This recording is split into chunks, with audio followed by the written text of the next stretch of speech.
Spirit works in many ways, and Myron Dewey just stepped in. Myron who? Is that really Myron Dewey? We have North on the hot seat over here. Maybe you can take my seat and have a look. Cause I'm happy to trade out. If you want to switch us out, you can sit here. Yeah.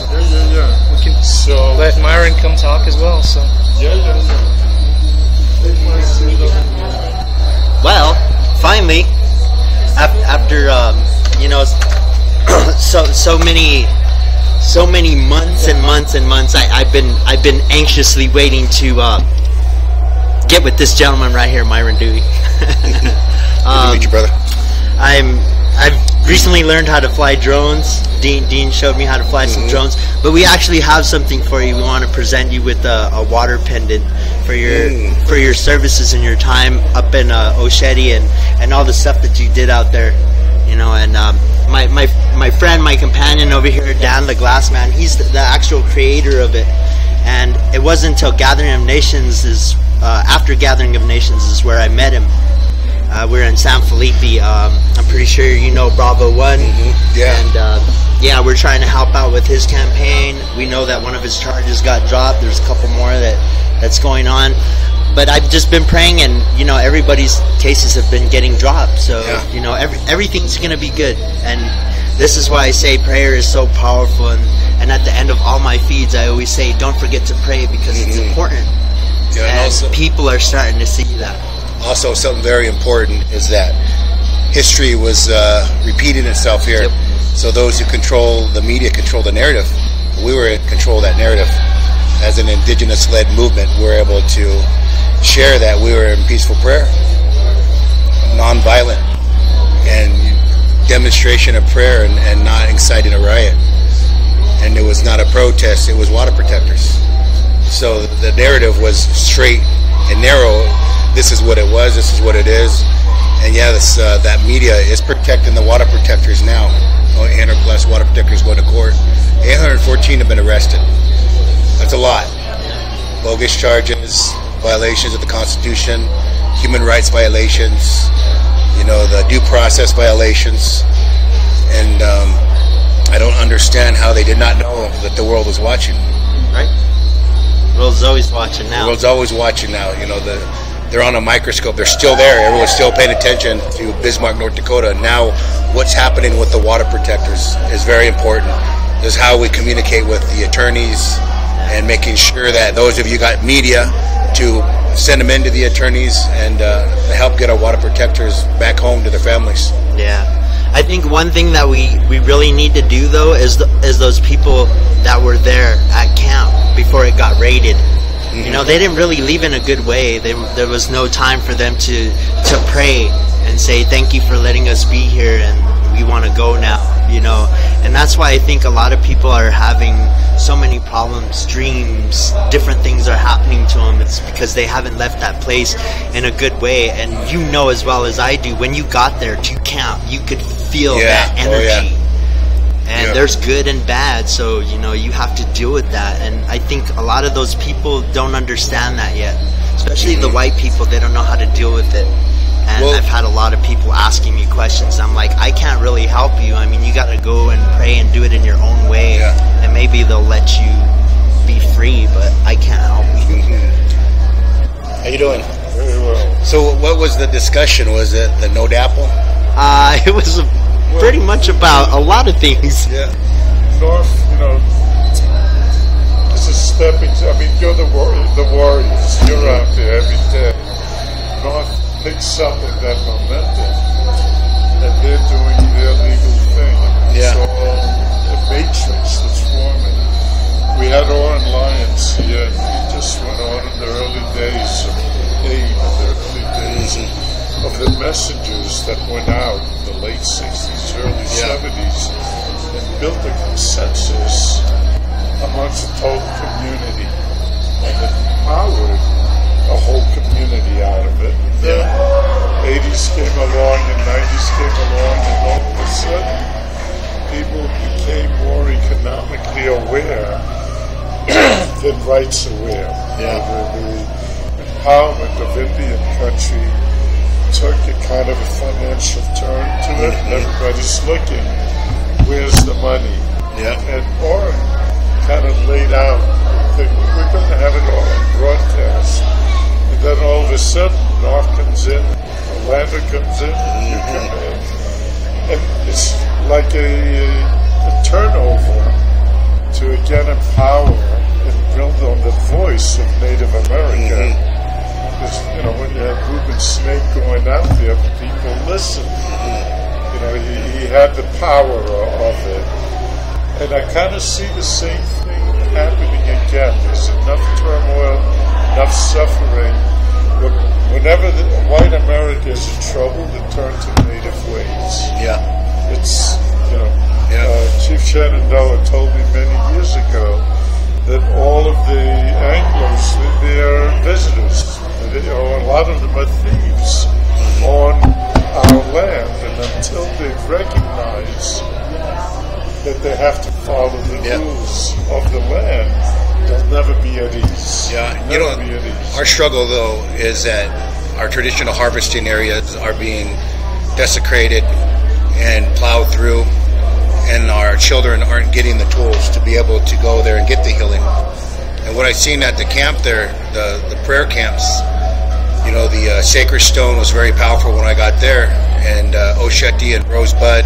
Then later on, you had 7 generations camp, and then Black Hoop, and then Cheyenne River camp. You know, and if you were there at the very, very end, like the last week, those are the camps that popped up, were prayer camps. They were all prayer camps, but these are the ones that were trying to hold their ground spiritually. And my role, I knew that had to be there to document, to make sure we were okay. From not just Morton County, but we were dealing with FBI that were attacking our people. They were abusing them in Prairie Nights. This is all getting documented. Again, everyone's got a camera on them, so it's not just hearsay. They pop up and say, here's a live feed of, you know, them getting tased. And, you know, so we had to hold ourselves accountable, to hold our own people accountable, no matter how ugly it got. And it did. And the last part we were just discussing in this past month is how do we take care of ourselves by role modeling the teachings that we've seen at the camp, which means that we don't talk a certain way about people outside of that area, because you don't talk about them, you're talking about you. And those are the healings we're looking for. Like what you were saying, a lot of people are hurt. The only way they know how to share their hurt is through Facebook Live.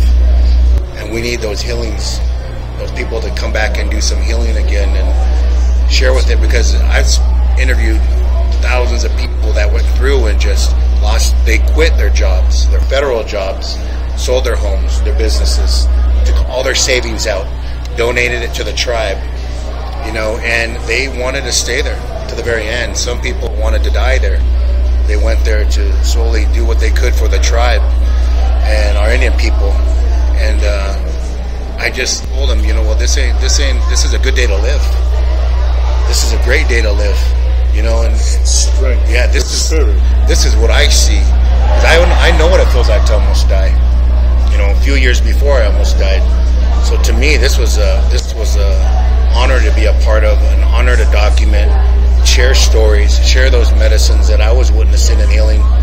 And I felt I was getting it when I saw the churches come in 550 churches and clergy come in and denounce the doctrine of discovery. As a historical trauma trainer, I was like, that was healing for me. I cried. I was like, wow, it's powerful.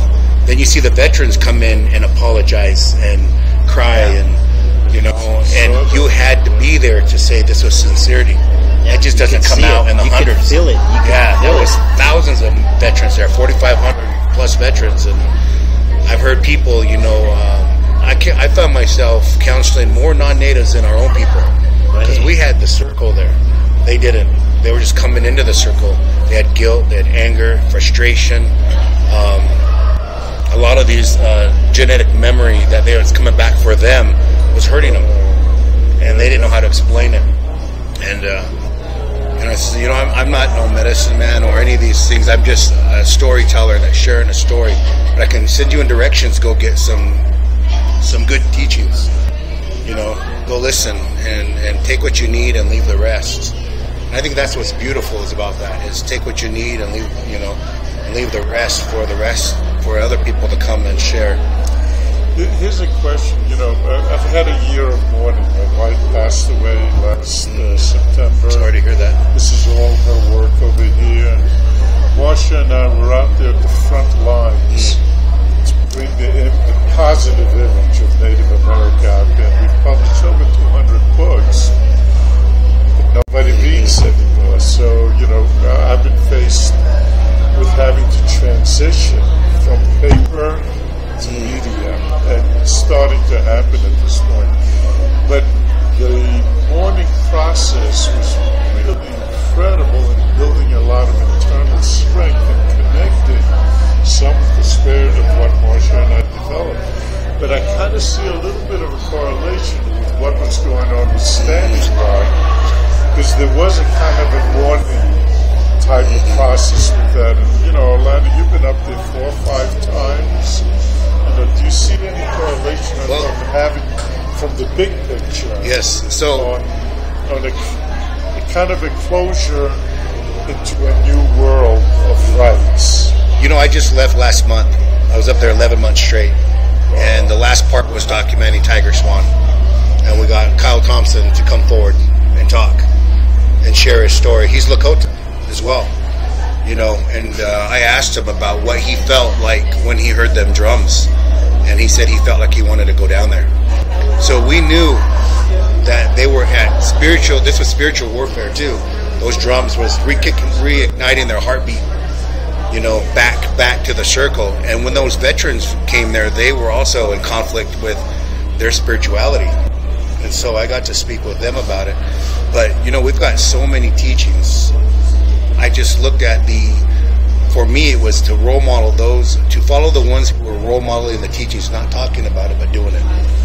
And that's who I went to. I didn't have to go sit and listen to an hour of teachings. They just did it. They were just doing it. And that's who I went and just kind of followed through, and I got guidance on making sure I was doing the right things, digital protocol, and then also the right message for people to be empowered when they watched it. Because we know we had a lot of our people out here that couldn't be a part of over there, but to let them know they were a part of the circle. And I'm meeting them all day. Since I've been here, I've been meeting people that were like, I didn't get to go, but we watched, and we felt it, and we felt when you're being chased, or we felt when they saw the women at the front line.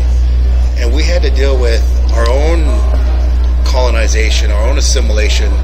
Because sometimes it was like you can go into the front line and get in trouble for patrilineal thinking, or you can go behind the women and get in trouble for matrilineal. And it's like back and forth. Yeah. Like what you did was wrong. Yeah. And so it's like, okay, where can we go and where's right? And just support, because the women, from what I've seen, were always in the front. Yeah. Always. Relentless. Powerful. So what I did is to stay with them in the front, no matter what, to document how they were treated, how they were looked at, to make sure that I held myself accountable. And I was hoping that other media would do the same, because they're the strength. And witnessing the women's ceremonies, respecting that. When I go there to film, they say we're having no cameras. So there's a reason why there ain't a lot of women's ceremonies online. Because we respect that. That's the digital protocol. But there was so much to do, and not everyone has that level of healing that I witnessed as well, that could sit and listen to the clergy talk about the burning of the Doctrine of Discovery, or when the easement was denied. I'm one of the rare few that knew that it was just to satisfy us, because my drone was shot that day. It was 30 minutes afterwards. I knew that was like, okay, this is just telling us what we need to hear. I documented all the equipment still being pulled in. I'm like, that don't look like an easement denial. I went actually to the sacred fire. I have video of it. I was going to go up, and I stood there and I watched everybody rejoicing, and I just decided just to go back to work. I went right back out there. I didn't enjoy it. Like, everyone was excited and crying. And I think we needed that. We needed that, even though a lot of us knew that, we were just getting pulled in that direction to make believe that was going to happen. But there's a lot of healing that came out of that camp, and it's continuing to heal.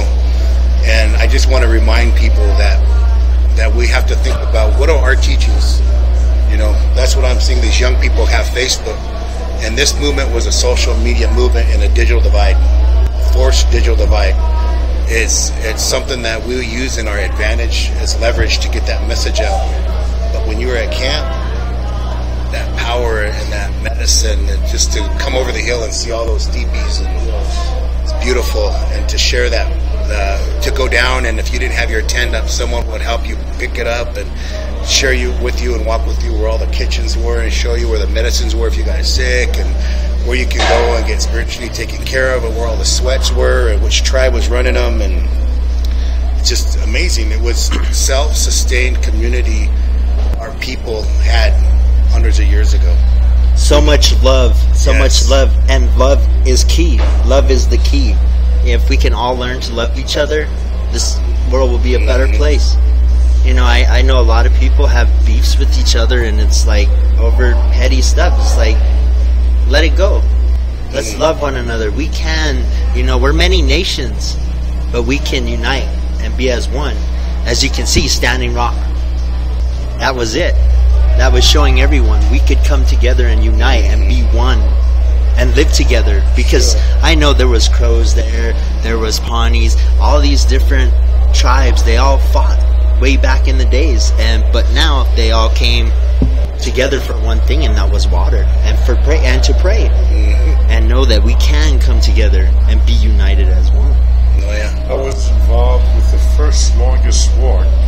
You know, Orton had an encampment where all these encampments coming out, and it was electric what was going on here, the empowerment and the drums and the fires and the park.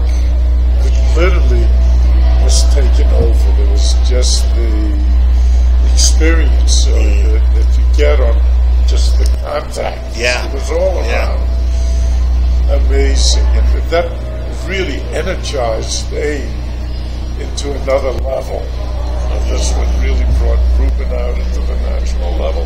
Well, before they were looked at as a kind of, radical visitor after them. And Reuben pulled it all together at that point into a movement that lasted for many, many, many years. And I think the two of you can pull the same movement together again. Orlando's out there with his daily broadcasts. And I love to sing. Yeah, I don't know if you I love to sing. Yeah. It's just the thing. I don't know. When I was up at camp, when I went up to camp, I was just going to see what their water issues were, because I sit on the utilities board for my tribe. So I went to see what their water issues were. And 5 days turned into 2.5 weeks. That's just how it is. You know that feeling. And I didn't know, why I was supposed to be there. It took me a whole week before I even went to the main fire, and then that's when all the round dancing, Anton Edwards, we just sang. I just sang with Anton just a few minutes ago before I got here, and some of the other guys, they just all came out of the woodwork, and they all had hand drums. And when they heard me sing, and they seen all those people around the main fire, they were like, "Let's do this!" Yeah. And then the next thing you know, they said, "Let's go to the dome," because it was getting late. We needed people to get to sleep, and we wanted, we got elderly there too, so we got to respect them too. So we would go to the dome or try and go far away from a camping area and sing and have happiness and love. Those first weeks, August, September, October, all night, drums going all at night. The dome. Then I think the other part about listening to our young men find their voice in their war hooping. That was another one. And then later on, it was like, we need to tell these guys to quit crying wolf. Everyone's getting riled up at once. We need to discipline the war hooping. So when we don't have communication, which we didn't have phones down there, we're getting cell reception, is when it goes off. That's when they all start going and we get ready. So it was like, all right, now we're starting to get traditionally organized. And just amazing with the youth coming in and running in from all over the country, the different youth groups. I ran with a few of them. I ran in that year with a Peace and Dignity run from our homelands into Navajo country. It was about 1,000 miles. Me and my mini-me over here, and we went from one ceremony to the next. That's amazing.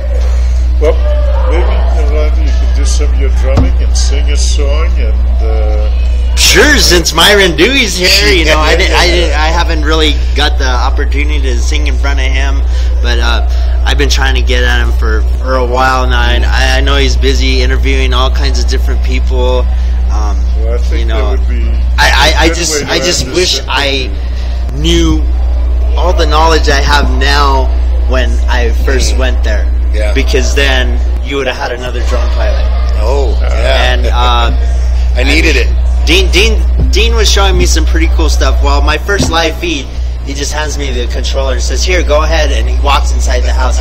I'm like, this is a $1,500 piece of equipment. Yeah. You're just gonna let me? Okay. So I took it up and we just went out and it was fun. And one of the things that we did was I started out a song, and as he talked, and I got louder with my song, and then his voice went down, and then boom, we just shot the drone as high as it could go till it couldn't go no more, and it kept telling him it has to come home, still pushing it up there, and then finally it just started coming down on its own, and it was about 3 or 4 feet from the ground, and then the battery finally died, and it went and we were like, good, okay, hey, you want to grab a drum? Yeah, that would be wonderful. Before we go into the song, I want to just remind everyone how important this was a youth-driven movement. Yes, most definitely. And they're the ones that started it. Yes, and then I'm a little bit older than I look. but to have that, that's the good life. To have that was amazing, and when Sister Erin Wise would always come over, and want to acknowledge we did the documentary Awake, and it shows a little bit, a short overview of the months that went on there, but that was really aimed at the water protectors that are going through the court system now. But the youth are the ones that we need to give the tools to be able to take that up, because it's now the intellectual battle we're moving into. So thank you, brothers. No, thank you. You have some time, or are you kind of busy? Yeah. Okay. I like that. Oh, and here's your water drop. Everybody, this is the water drop for your service up there. They actually had some strings, but we ran out. Appreciate that, brother.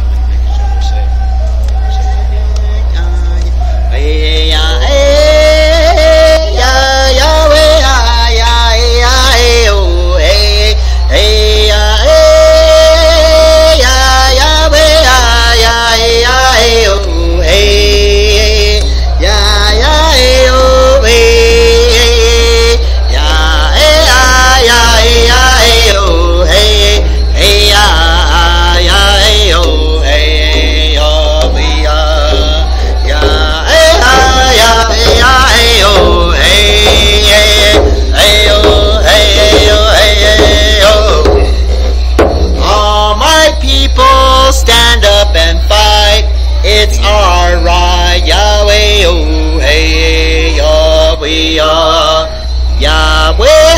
Yahweh, Yahweh, oh hey, water is life, Yahweh, oh I, oh hey, hey, oh hey, hey, hey, hey, hey, Yahweh, oh hey, hey, Yahweh.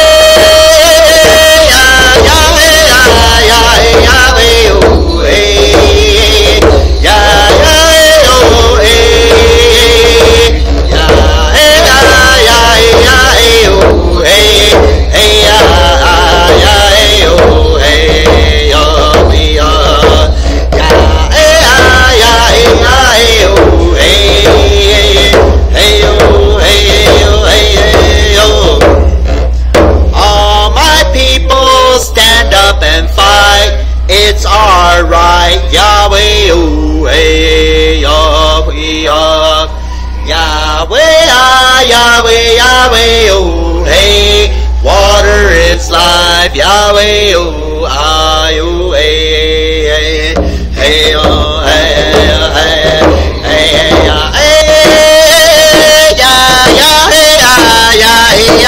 oh hey, hey,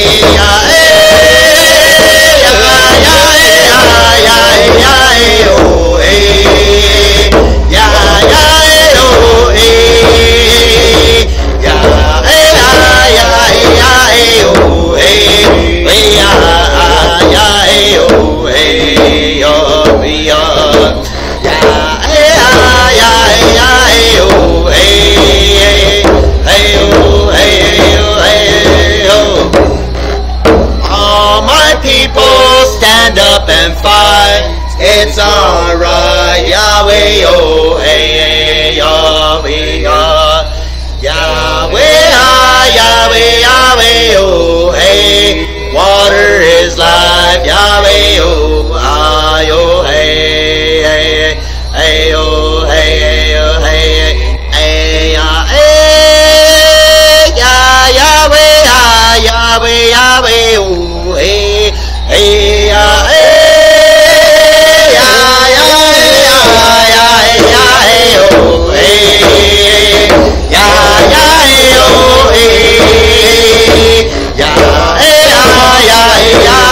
it's alright. Yahweh, oh, hey, Yahweh, Yahweh, Yahweh, Yahweh, oh, hey. Water is life. Yahweh, oh, oh, hey, hey.